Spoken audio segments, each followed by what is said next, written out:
주전 490년, 지금으로부터 2514년 전에 그리스와 페르시아 간의 전쟁이 일어났습니다. 당시에 페르시아를 이끈 다리우스 왕이 대군을 이끌고 아테네 서쪽 40km 정도 떨어진 마라톤 평야에 상륙하게 되었습니다. 페르시아는 전차 부대를 주로 하고 있기에 평원 이곳에 선택한 것입니다. 이것이 평원이 이 페르시아 군대에게 굉장히 유리한 지역이었던 것이죠. 그리고 이에 그리스 밀티아테스 장군은 아테네의 병력 보병 11,000명을 이끌고 마라톤 평원에 대치하게 됩니다. 수위를 대치하던 중에 페르시아가 먼저 움직였습니다. 기병 5,000명과 보병 500명을 배에 태워 아테네를 돌아 기습하고자 했었던 것입니다. 이 전략을 눈치챘던 그리스 장군 이 밀티아테스는 페르시아의 본진을 공격하면서 불리한 전략과 숫자에도 불구하고 기적 같은 승리를 거머쥐게 됩니다. 얼마나 치열하게 싸웠는지 그리스는 승리를 거머쥐었음에도 불구하고 11,000명의 병력 중에 전사자가 6,400명에 이를 정도로 치열한 전투를 벌이며 승리를 얻었던 것입니다. 이 기쁜 승리의 소식을 전하기 위하여 이 그리스 장군은 전령을 한 명 선택해서 보내게 됩니다. 이 병사의 이름은 베이디피데스입니다. 그는 승리의 소식을 전하기 위하여 40km에 가까운 거리를 전력으로 달리며 한마디의 말을 던지고 죽게 됩니다. 우리가 잘 알고 있는 말이죠. 바로 우리가 이겼노라 라는 이야기를 한마디를 한 후에 이 병사는 죽게 되었습니다. 그리고 이 병사의 죽음을 기념하기 위하여 그가 달려온 그 길에서 달리기 경주가 시작되게 되었고 지금 마라톤의 시작이 되었습니다. 지금도 마라톤은 올림픽의 꽃으로 불리면서 폐해 직전에 올림픽의 대미를 장식하게 됩니다. 그리고 로마 제국 당시에서도 수많은 경기들이 있었지만 마라톤은 항상 최고의 종목이었고 그래서 이 경기에 우승한 사람에게는 황제가 직접 월계수관을 머리에 씌워주기도 했습니다. 성경에도 이때 행했던 마라톤 경주에 대한 이야기들이 곳곳에서 우리들에게 말씀을 전해주고 있습니다.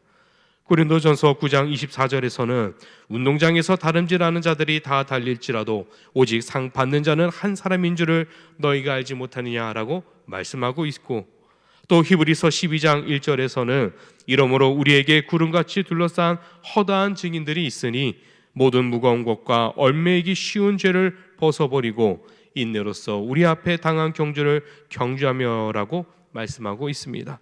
그리고 오늘 본문에 등장하고 있는 빌립보서 3장 12절에서도 내가 이미 얻었다 함도 아니요 온전히 이루었담도 아니라 오직 내가 그리스도 예수께 잡힌 바 돼 그것을 잡으려고 달려가노라라고 고백하고 있는 것입니다. 이처럼 성경은 우리들에게 이 마라톤과 연결하여 우리들에게도 신앙의 유익을 권면하고 있습니다. 오늘 마라톤을 언급하는 것은 우리의 인생을 두고 많은 사람들이 마라톤과 비교하고 있기 때문입니다. 인생의 결승점에 도착하기까지 우리는 무수히 인내하며 끊임없는 달리기의 인생을 마라톤이다라고 비유하여 말한 것입니다. 특별히 오늘은 그 경주에 있어서 한 해를 마치는 동시에 내일은 새해의 첫날을 맞이하게 됩니다. 한 해의 신앙의 경주를 맞이하며 동시에 새해의 새로운 신앙의 경기를 준비하는 시점이 바로 오늘이기 때문입니다.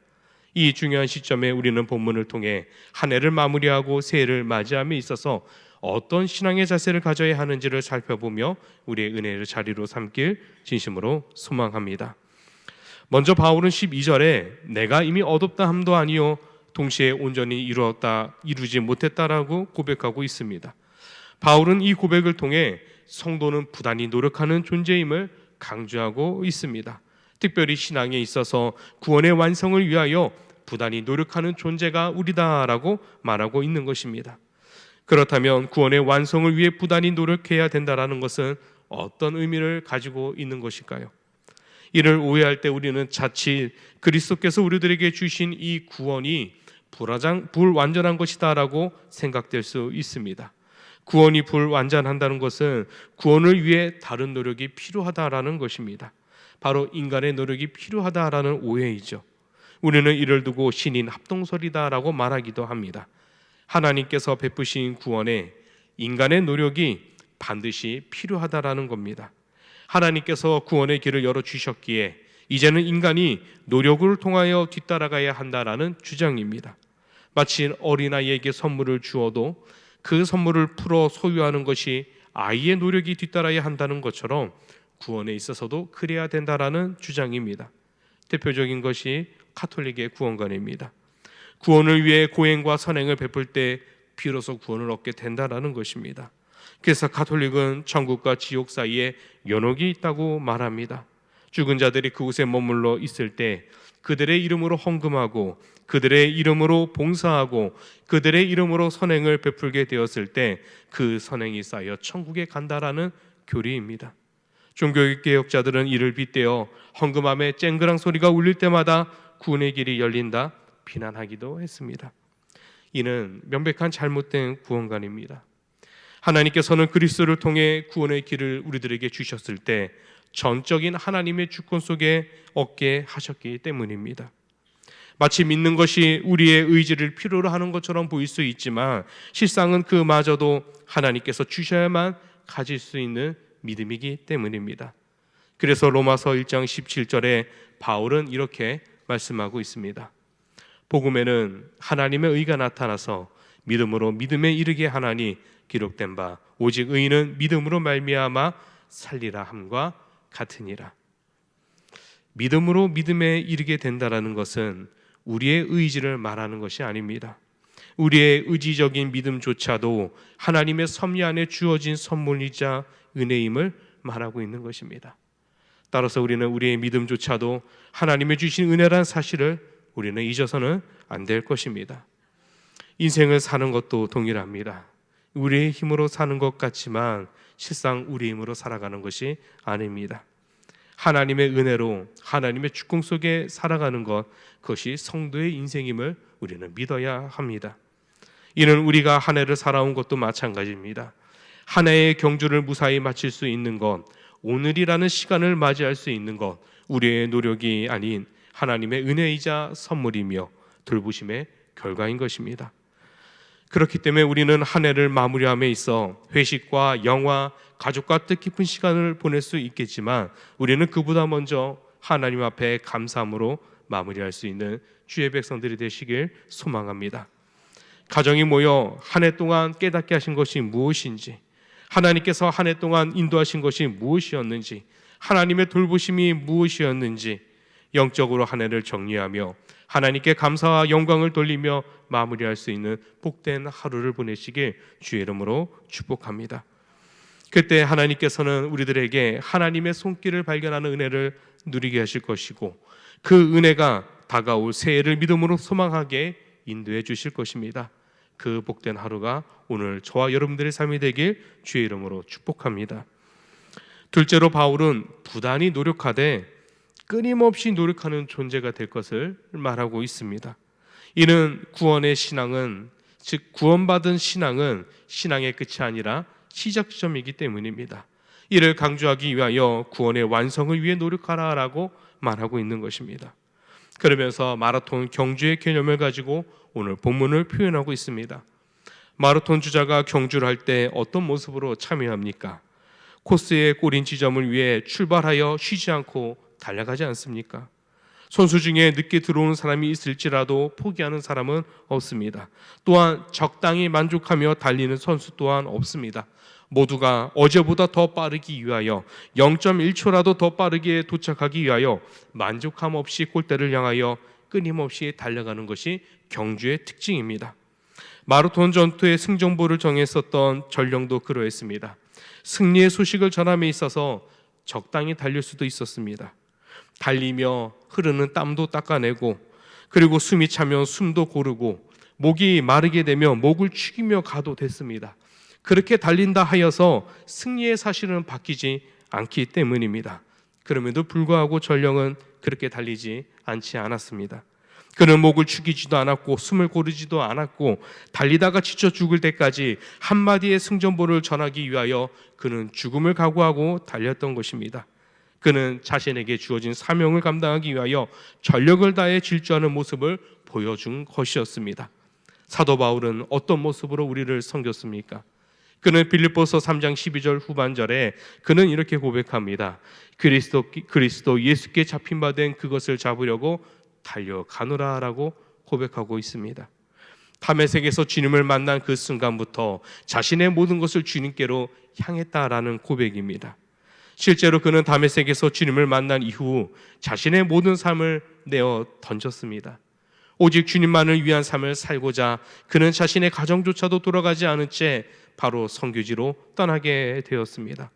주님과의 만남이 신앙의 결승점이 된 것이 아니라 그의 인생의 새로운 출발점이 되었던 것입니다. 그렇게 사도로 부름을 받았고 많은 지역에 복음을 전하였고 교회를 세웠으며 편지를 보낼 때마다 그것이 많은 교회에 신앙에 유익을 끼치고 신앙의 위로를 주게 되었습니다. 그럼에도 불구하고 바울은 만족해하지 않았습니다. 그는 자만하지도 않았습니다. 모두가 이쯤이면 다 한 일이 아니냐라고 할 때 그는 죽음을 각오하고 로마로 향하여 복음을 전하기를 멈추지 않았던 것입니다. 우리도 이러한 바울의 모습을 따라 살기를 소망합니다. 바울의 열정이, 바울의 전심을 다해 주님을 향해 달려가고자 했었던 전력과 그의 갈망이 우리들에게도 주어지길 진심으로 소망합니다.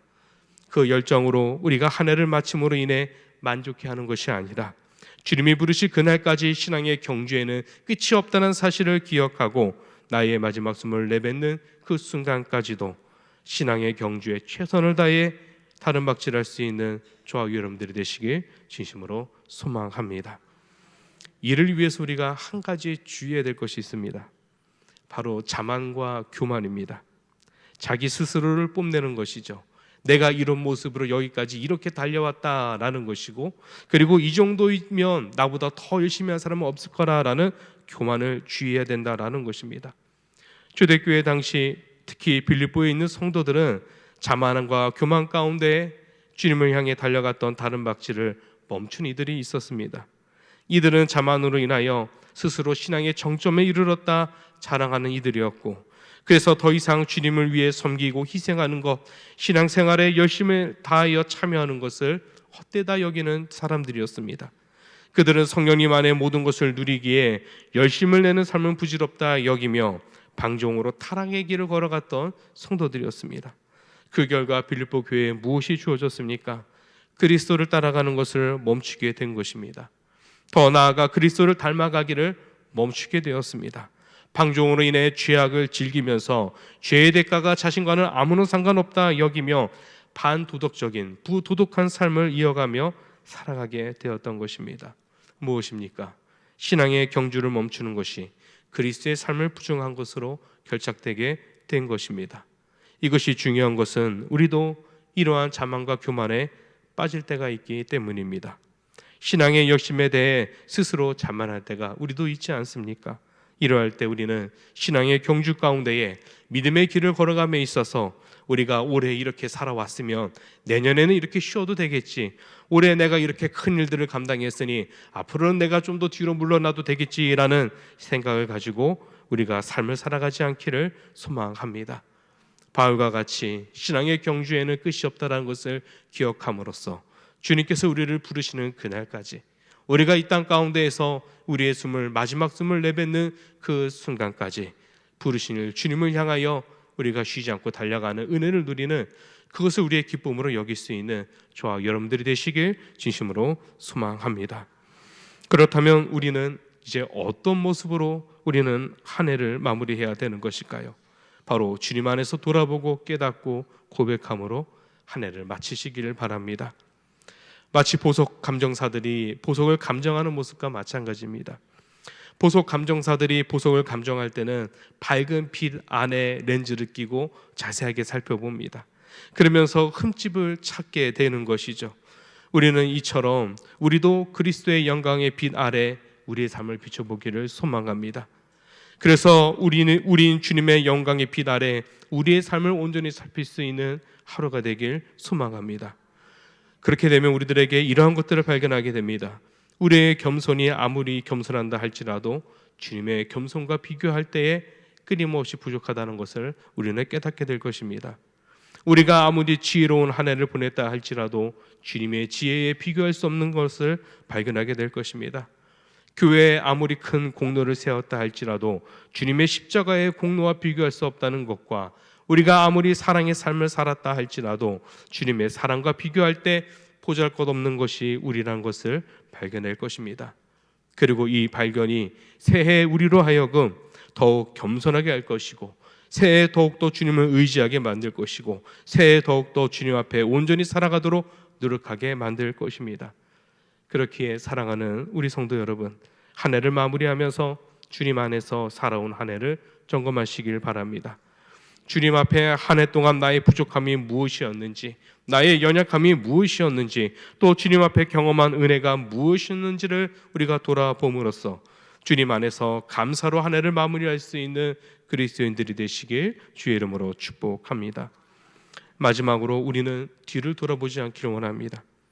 마라톤 선수가 경주할 때 뒤를 돌아보며 달리면 무슨 일이 생깁니까? 속도가 늦어지고 발이 꼬이게 되고 방향 감각을 잃어 넘어질 수밖에 없습니다.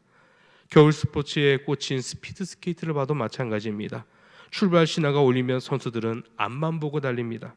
뒤를 전혀 돌아보지 않습니다. 왜 그렇습니까? 뒤를 돌아보는 순간 뒤처지기 때문입니다. 따라서 경주자는 뒤에 있는 것을 아예 잊어버리고 결승전만 바라보며 전력으로 달려가는 것이 경주입니다. 이 뒤에 있는 것은 선수뿐만이 아니라 연습해온 과거도 포함되어 있습니다. 과거에 어떤 실패와 어떤 부상을 가지고 있든지 선수들은 경기장에 서는 순간 과거의 상처와 실패를 잊어야만 합니다. 만약 그러한 상처를 잊어버리지 않는다면 같은 상황, 비슷한 상황에 움츠러들 수밖에 없기 때문입니다. 마찬가지로 과거에 어떤 대회에 몇 번을 우승을 했는지도 돌아봐서는 안 됩니다. 지난 대회에 이겼다라는 그 자신감이 자칫 이 경기를 망치게 할 수 있기 때문입니다. 그래서 경기장에 올라온 선수들은 모두 지난 시간에 얽매이지 않고 오로지 결승선을 통과하는 그 순간만을 상상한 채 앞만 보고 달립니다. 우리의 영적인 측면에서도 마찬가지입니다. 성경은 지나간 것에 미련을 두는 삶을 멸망한 삶이다라고 우리들에게 가르치고 있습니다. 특별히 창세기 19장에 있는 말씀을 보시면 하나님께서 소돔과 고모라를 멸망시키는 장면이 등장하고 있습니다. 천사를 통해 롯과 그의 자녀들을 그 멸망의 순간에 인도하시는데, 이때 롯의 처가 뒤에 남겨둔 재산과 사람들을 생각하며 뒤돌아보다 멸망당하지 않았습니까? 예수님께서도 친히 말씀하고 계십니다. 누가복음 9장 62절에 있는 말씀인데 이렇게 말씀하고 계십니다. 손에 쟁기를 잡고 뒤를 돌아보는 자는 하나님 나라에 합당치 아니하니라. 무슨 말씀입니까? 신앙생활함에 있어서 뒤에 남겨진 것을 바라봐서는 안 된다라는 것입니다. 그것을 뒤돌아볼 때 과거에 사로잡히기 때문이며 그 과거가 우리의 신앙의 걸음을 무디게 만들기 때문입니다. 그렇기 때문에 우리는 다가온 새해를 두고 오늘 본문의 말씀을 기억하기를 소망합니다. 바로 빌립보서전서 13장 13절에서 14절의 말씀입니다. 우리 한번 같이 읽도록 하겠습니다. 13절과 14절입니다. 자, 시작.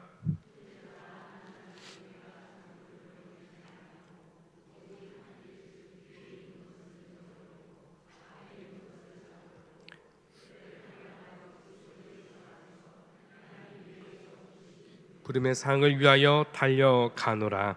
아멘. 표대라는 것은 눈에 보이는 분명한 목표를 뜻합니다. 자, 분명하고 또렷한 목표를 표대라라고 표현하는 것입니다. 즉 가시적, 눈에 보이는 목표라는 것이죠. 바울에게 이 표대는 바로 이방에 전하는 복음이었습니다. 주님께서 이방의 복음을 전하도록 그를 부르셨기 때문입니다.